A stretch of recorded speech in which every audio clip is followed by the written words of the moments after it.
Day 2 of the MLB postseason's here. We had some excellent games in Game 1. Let's see what we can do today on Wednesday, October 4th, 2023, because I've got 3 best bets for you. Let's get into it. What's up, guys? It's your boy Noble Living, back with another DYF Bets video where I'm breaking down my favorite picks and plays of the day as you just try to get to the bag together and make some money. Last night, we didn't make some money, man. I hate to say that. Rough day on our first day of the MLB postseason.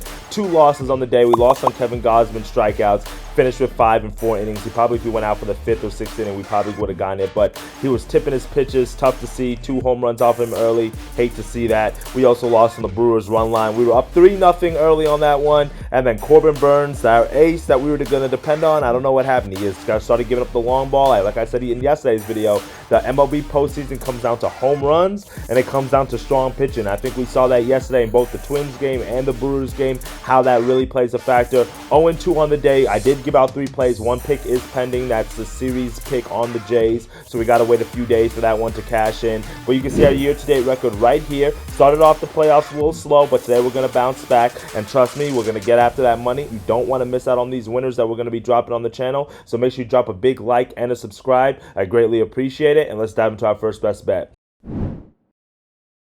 For our first best bet of the day, I'm going to stick with a trend that we were seeing a lot yesterday. If you paid attention to all the games yesterday, the day 1 of the MLB postseason, it was in the books, and guess what we had? A ton of unders. That was the play yesterday. I should have went with the unders. We had some low totals around 7.5, 8. I should have went with it, and we saw all the games go under except for that Brewers and D-backs game, and even in that matchup, the bullpen showed up, which I was not expecting. They held it down, and that over did not cash until the top of the 9th inning. There was a chance that if that 9th inning they didn't score any runs, that game would have went under as well. So because of that, I'm going to ride with the under train that we've been seeing in the first day, and I'm going to go with the under in the Rays and Rangers game, under 8, -110. Now, this is a matchup where we've got Nathan Eovaldi on the mound for the Rangers. We've got Zach Eflin on the mound for the Rays, and I like both of these pitchers. These 2 pitchers have been really strong this year for their respective clubs. Eovaldi finished the year with a 3.63 ERA, while Zach Eflin finished the year with a 3.5 ERA. So really strong ERAs for both of these pitchers. So that's why we're getting a pretty favorable number here, around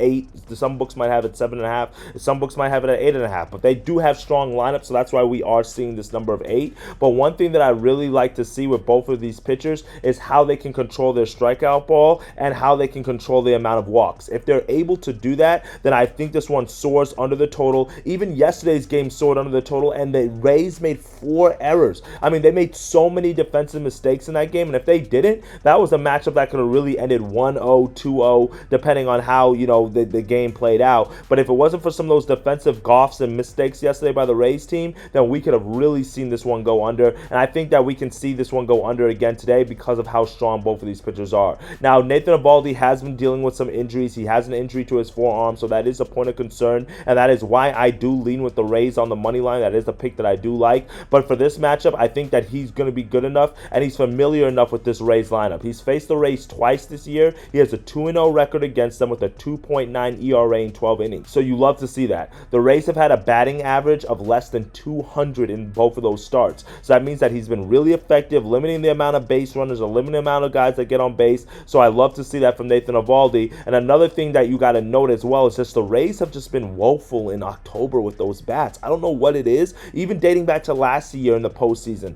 the Rays just cannot score. Yesterday we saw them get shut out, right? And then if you remember last year against the Guardians in that matchup, in that wild card round, they faced the Guardians for 2 games. They got swept. They scored 1 run in both of those matchups, and one of those games went 15 innings, and they didn't score a single run in 15 innings. So I don't know what it is about October that makes those bats in Tampa Bay go cold, especially for this lineup that we've seen be potent, that can hit a lot of runs, that can hit home runs. We've seen this team be able to turn up. I don't know what it is about October that gets this Rays lineup cold, but we've seen it last year, and we've seen it to start this postseason. So I'm going to continue that trend today, as I don't think that the Rays are going to score a lot of runs in this one. I think Zach Eflin is good enough to keep this Rangers offense in control and at bay. And if you've looked at historically the matchup between these 2 teams, there have been 8 or fewer total runs scored in each of the past 4 matchups between these 2 clubs. So most of the times people might lean towards the over when you see names like Corey Seager or Rezarino, Diaz, Marcus Semien. I get it, right? I would lean towards the over maybe in a regular season game. Playoffs are here. You guys know that the stakes are higher. The intensity is ramped up. And because of that, we saw a lot of unders yesterday, and I think we're going to see another under today as we have another strong pitching matchup between Nathan Eovaldi, Zach Eflin. 2 guys with ERAs in the threes that I think they can keep this matchup low. So give me the under 8 runs. You can tease it up to 8.5 by that extra half point there for a little bit of insurance. But I do like the under 8 runs, minus 110 as the first best bet of the day. Now for my second best bet of the day, if you tapped into the channel yesterday, you know I took the Jays to beat the Twins in the overall series. Not in yesterday's game, but just in the overall series. And in this best of 5 series, well, I think the Jays are going to be down to their last feather if they don't win today's matchup. So I'm doubling down on that bet that I put out yesterday in terms of the series, but I'm going to take the Jays on the money line today. And I'm not crazy, I'm not biased, but I just think this is Jays. They are the better team in all honesty. And if you watched the game yesterday, they outplayed the Twins. They out-hit the Twins, right? Now the Twins just made their plays count, right? Shout out to Royce Lewis there for hitting 2 key home runs. That was actually the difference in the game. But the Jays were in more threatening positions. They had more hits. I think they played just the overall better game. I think their bullpen looked a little bit better. Kevin Gausman, he just tipped off his pitchers on 2 bad pitches, 2 predictable fastballs, and truthfully, there were 3-2 counts, and when I was watching the game, I was like, he's about to crush this one, and he crushed it. And then the second time, I was like, oh my goodness, right? Like, you cannot be so predictable. I knew he was going to throw those fastballs, so Royce Lewis definitely knew he was going to throw those fastballs, and we saw what happened yesterday. Those 2 home runs were all the difference that the Twins needed to win that game 3-1. So because of that, I think this is a matchup now that the Jays have to come into this game, the must-win mentality, and they know that this is a matchup they can't let go by them. And I think there's another thing too, right?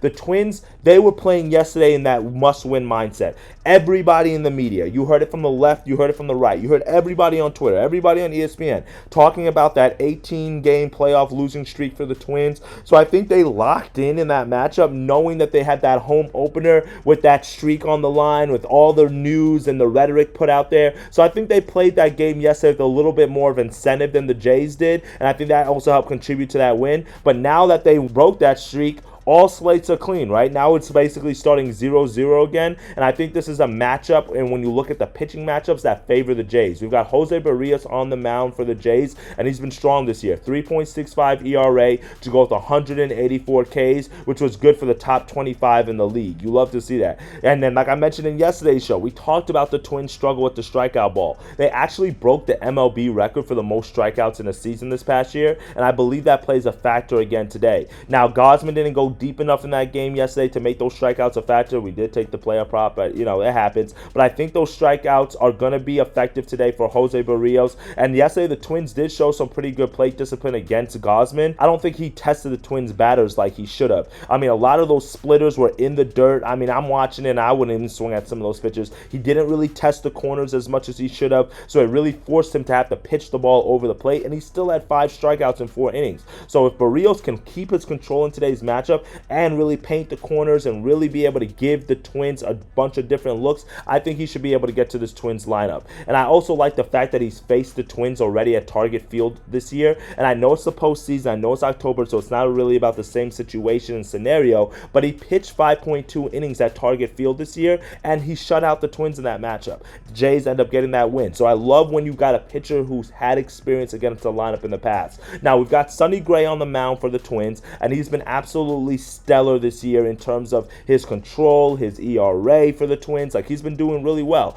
But this is the thing. He's actually been not that profitable as a pitcher if you dive into his numbers even more, especially for someone with the ERA like his. 2.79 ERA, which was 3rd in the league. But when you look at his numbers even more, the Twins have not fared that well on the money line in games that he started. In his last 25 starts this year, the Twins only won the game 9 times on the money line. In his last 10 starts, they've only won 4 times on the money line. So Sonny Gray, he doesn't give up a ton of runs, which is one of the reasons why I like the under in this game as well. I also like the first 5 under. Those are a few extra leans that you guys can take a look at as well. Do some research on those. I do like those picks as well. Sonny Gray does limit contact. He does keep his ERA low, but this is the thing about Sonny Gray. He doesn't go deep into games. He's not that pitcher who's going to give you 6, 7, 8 innings, right? By the 4th, 5th inning, the bullpen is starting to warm up for the Twins, and Sonny Gray is looking on his way out, right? He's dominant for the first 2 2 or 3 innings, but once that he faces that lineup the second time, that's when he starts facing trouble. Opponents' batting averages rise from 215 to 250 the second time through the lineup, and the OPS, the on-base percentage, and the slugging percentage